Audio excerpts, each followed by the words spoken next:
Hello, friends, and welcome to the Hermekateia Podcast.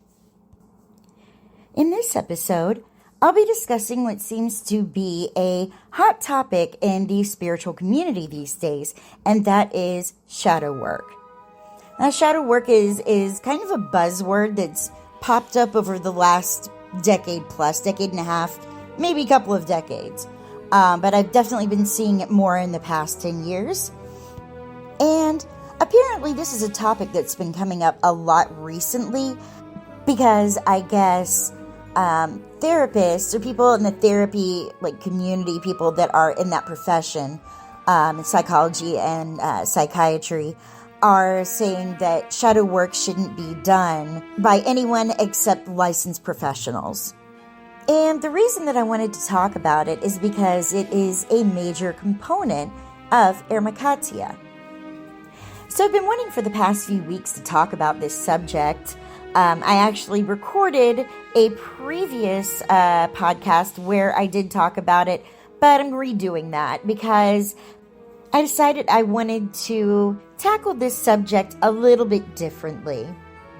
So if you're new to the subject of shadow work, it's based on the Jungian concept of the shadow. I'm not going to delve too deeply into what all that is right now because I want to talk about what this means in Hermekateia, how shadow work works in Hermekateia. So that's going to be the focus of this episode. If you like the content I provide and would like to see more, hit the subscribe button so you can get notified when new videos drop. If you'd like to support Hermekateia and the work I do here, join me at the Sanctuary of Hermekateia on Patreon. Links in the description. So the shadow is a concept by Carl Jung. This is going to be a very quick and dirty description, but it's basically all the things that you kind of were taught to reject about yourself over the course of your upbringing and your life in general. These are usually parts of yourself that don't fit in with the environment where you live or where you're brought up. And you're taught as a small child by the adults around you that certain behavior is inappropriate or is bad or is wrong. And you have basically taken all of these parts of yourself and kind of put them in the back of your mind, where you don't have to deal with them and you don't have to look at them. But because you never integrated these parts of yourself, they're still there. And they will lash out at moments when you don't expect it. That's a quick and dirty description. Like I said, very, very, very simplistic. But this episode was actually inspired by a video from another content creator. Her name is Kellyanne Maddox. And if you haven't seen the video or you haven't subscribed to her, I definitely recommend that you go to her channel after this episode and subscribe. She's not Hermekateian. In fact, in terms of the deities she works with, very, very different from mine. But in terms of creativity, she's a lot more creative than I am. She's inspired me a lot, and she's also a chaos witch who has a lot to teach about chaos magic, and I have learned a lot from her as well. So again, if you haven't seen her recent video on shadow work and you're curious about what that means, I definitely highly recommend watching it because she breaks it down so well, very educational. So to talk to you about shadow work within Hermekateia, I'm actually going to tell you a story. This is the story of my process of shadow work that I've been working on for many, many years now. So this story starts, it's been almost 20 years ago now. I was back home. I'm originally from Florida, so I was there. And in Florida, there's a spiritualist community called Katabasis. And I used to like to go there and spend time. I would look in the shops, check out the books and things that they had to offer. And I'd usually have lunch and walk around. It's very, very meditative and very peaceful, tranquil kind of place. So I really enjoyed going there, and sometimes I would participate in like group meditations and things like that. And so one day I was down there and I came across these books by an author named Byron Katie. And at this point in my life, I had never heard of shadow work, did not know what that was.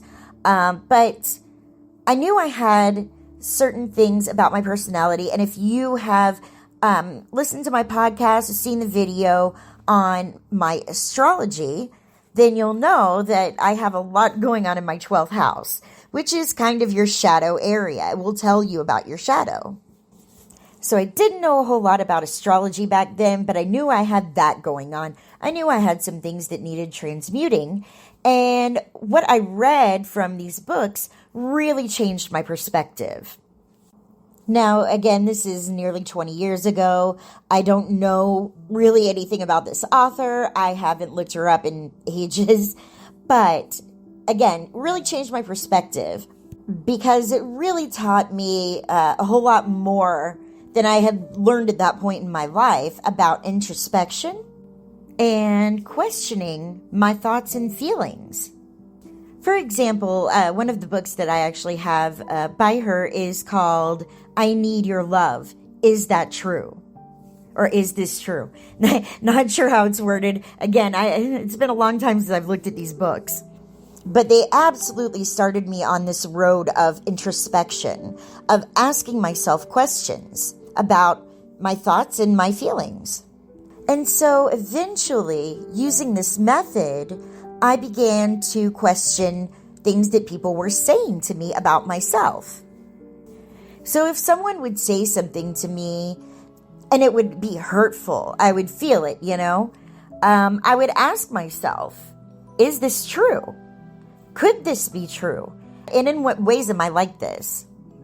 And this is now just like a very rapid kind of automatic, in a way, process that I do in my mind. But it really taught me a lot because sometimes, people do say something to you that's not right and you don't resonate with it. And when I question myself, I'm like, I can't find a way that what this person is saying is true. But sometimes, and a lot of the time actually, I do. I do realize, oh yeah, I can be this way sometimes. So I've been doing this for many years, and when I came across about 10 or so, maybe a little bit more than 10 years ago, when I first came across the idea of shadow work, I realized that that's kind of a form of shadow work, actually. Introspection, asking yourself these questions because it's a part of you that you don't want to face. And I don't do it to beat myself up over it. I do it to help myself so I can try and do better. So I can try and overcome my problem areas in my 12th house. So when I was first introduced to shadow work, or the concept of shadow work on the internet, I kind of realized that with the questioning, I had already been doing some degree of shadow work. But I knew that wasn't all there was to it. And I definitely resonated with the idea and still resonate with the idea of shadow work. But a lot of creators that I was looking at the time were just, saying that you do this. But they weren't saying how really you can go back into your past and face these parts of yourself, confront them and integrate them. And I kept looking and I got some answers, but I didn't really get what I felt I needed to do real shadow work. And then I started seeing people talking about, well, you need to break down your ego, break down your personality or, ego death or whatever. And while I do believe in a sort of dissolution of ego to understand that we are part of a collective, we are not just one, I really did not shine to that idea of, ego death, of breaking yourself down and building yourself back up again. I kind of felt like, I don't know, and I don't know if other people feel this way, but I kind of felt like it took me a long time to become the person that I am, to get to where I am. Why would I want to destroy the work that I've already done? And there's a lot that I like about myself. So why would I break down my ego? So I've been researching off and on, not like, nose in the books all the time researching, but off and on over the years. Different methods and different ways of doing shadow work. And when I began to study Hermeticism, I realized that shadow work fits right into the framework of Hermeticism because of the concept of ascension. And here's my concept of ascension.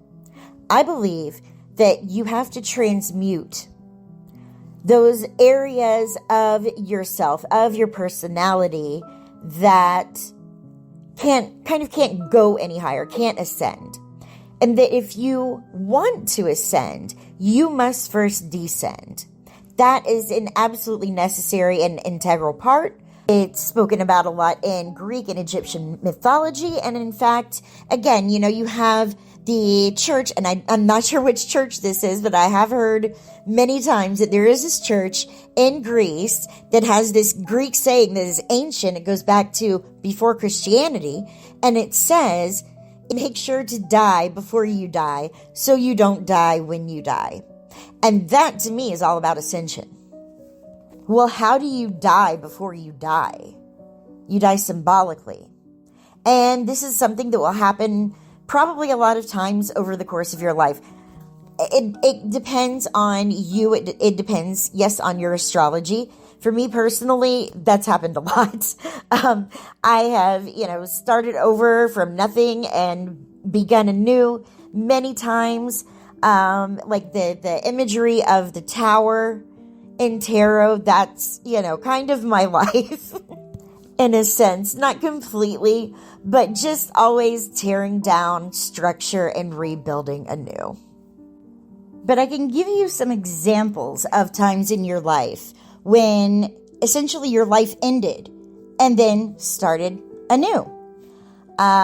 When you get married, and move out of your parents' house, when you have kids, literally your entire life changes.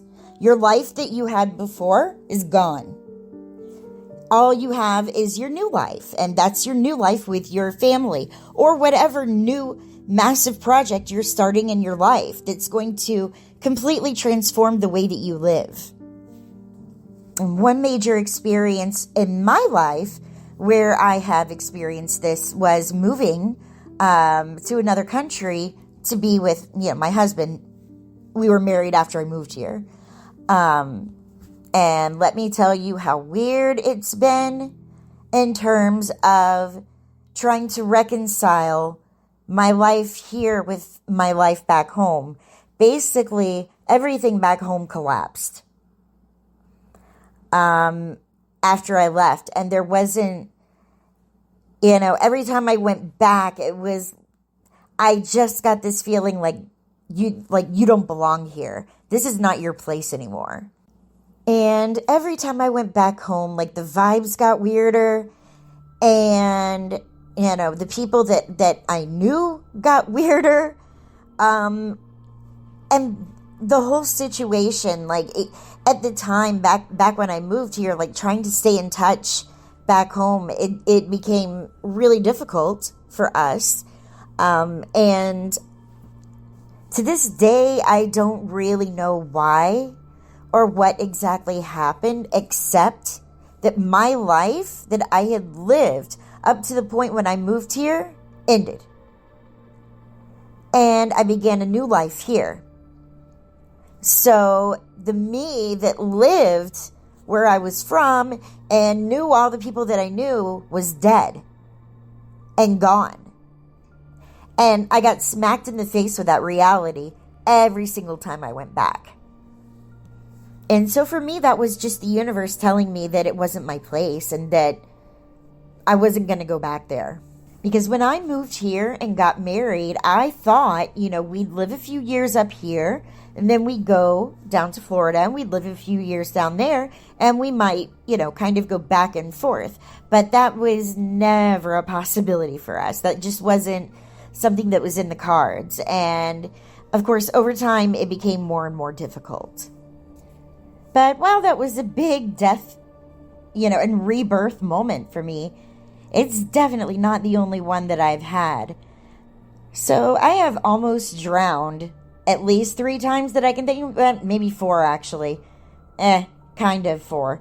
So once when I was about 3 or 4 years old, I was at the beach with my parents, and they kind of took their eye off me for a minute, and the next thing they know, I'm floating in the water face down. And so luckily, I was okay and everything, but that was the first time. Another time when I was about 6 or 7 maybe, I think it was around 6, I went with my parents to the Gulf of Mexico on the other side of Florida from where I'm from. And we had this kind of big raft, not huge, but it was enough for all of us to fit inside. And at some point I fell off and fell underneath the raft. And luckily I was able to save myself, but I did panic. I was 6 years old. I luckily made it back onto the raft, but that was the second time. Now let me tell you about the third time, because the third time was very recent and very pertinent to what I'm discussing in this episode. So obviously I've been in this process of doing shadow work for a long time now. And over the course of this year, I have been developing Hermekateia. I have been dedicated to the Lord and Lady now for about 3.5 years at this point. But I've been developing Hermekateia over the past year.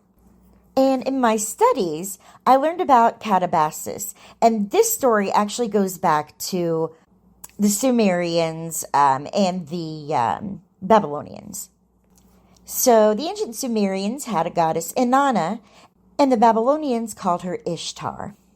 And she also correlates to Isis in ancient Egypt and Aphrodite in Greek mythology. But in ancient Sumerian mythology, Inanna was the sister of Ereshkigal, and Ereshkigal was the queen of the underworld. And so Katabasis is the story of Inanna going down to the underworld to confront her sister.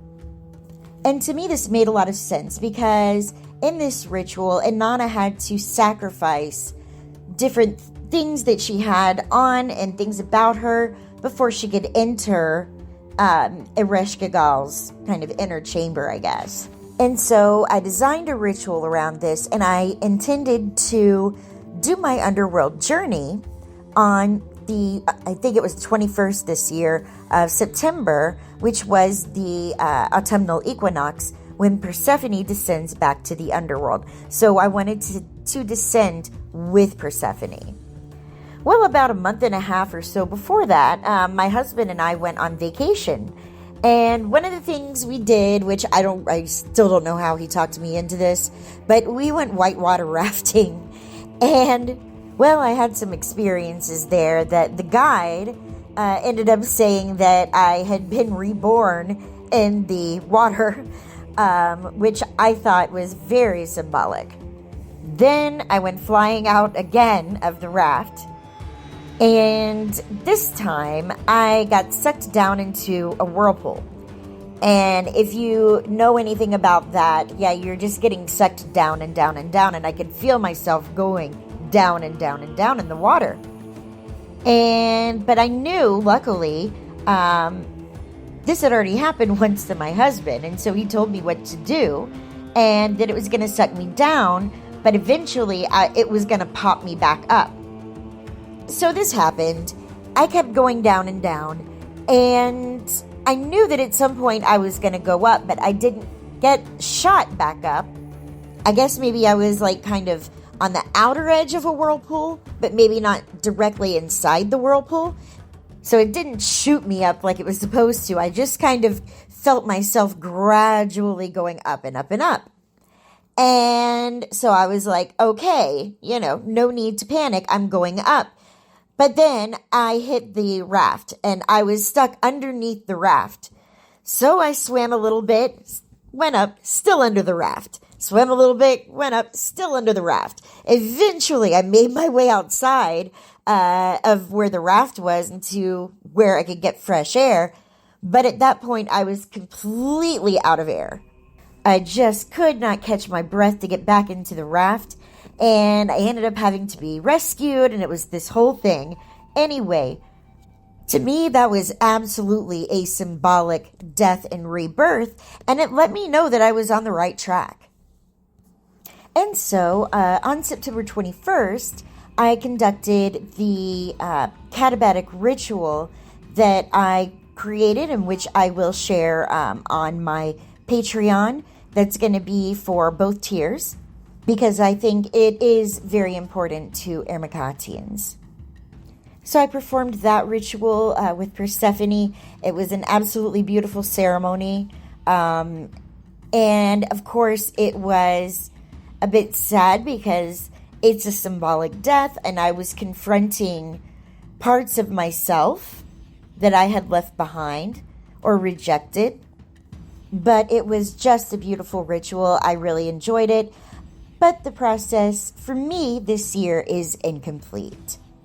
So on the 20th of December, we're having our last dark moon of the year. So on that day, I will be concluding my Katabasis ritual. So I'm going to go back down and descend with Persephone. And that'll be my final shadow work for this year. And on the vernal equinox, so that's in March, people who have studied Wicca will know it as Astara. But on that day, I will perform a rite of re-emergence, coming from the underworld with Persephone, re-emerging back into the world. And that's going to complete my 6-month shadow cycle. Thank you for taking the time to listen today and to hear my story. I hope that it has inspired you, maybe given you some ideas about your own shadow journey. Because in Hermekateia, I believe very much that shadow work is a personal thing. It's not something that people can do for you. It's something that you must do yourself. So we can have, for example, a group descent ritual on the autumnal equinox and a group emergence ritual on the vernal equinox, but it isn't meant to replace the shadow work that you do on your own. I'm happy to guide and to supplement, and of course, everyone in the community, if you have questions, our Discord community is the place to ask them. So again, don't forget to subscribe if you haven't already. And if you enjoy this content and would like to see more, you can join me at the Sanctuary on Patreon, where right now I'm offering a special holiday deal. If you sign up with the link I provide, you'll get your first 3 months as an Hermekatian apprentice for free. And that's available for the first 9 people who sign up. You can find that link in my YouTube links and on my Instagram. I hope to see you there, and I thank you again for listening. Take care now. Bye.